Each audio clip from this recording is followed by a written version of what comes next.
રાજ્યમાં કેન્દ્ર સરકારે છેલ્લા 3 વર્ષમાં 16,554 સ્માર્ટ ક્લાસ મંજૂર કર્યા હોવાની વિગતો સામે આવી રહી છે, જ્યાં મંજૂર ક્લાસરૂમમાંથી 5,908 ક્લાસરૂમનું ઇન્સ્ટોલેશન પૂર્ણ થયું છે। 10,646 ક્લાસરૂમનું ઇન્સ્ટોલેશન હજુ પણ બાકી હોવાનું સામે આવ્યું। ત્યારે કોંગ્રેસના ધારાસભ્ય અમિત ચાવડાના પ્રશ્નમાં સરકારે આ જવાબ રજૂ કર્યો છે।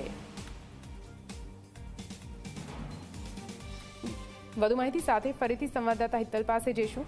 હિતલ, સ્માર્ટ ક્લાસ, સ્માર્ટ સ્કૂલની વાત સરકાર દ્વારા કરવામાં આવે છે, પણ જે આંકડાઓ ખુદ સરકારે આપ્યા છે તેમાં સામે આવ્યું છે કે જે ક્લાસ અત્યાર સુધી બની જવા જોઈએ એ હજુ બની રહ્યા છે।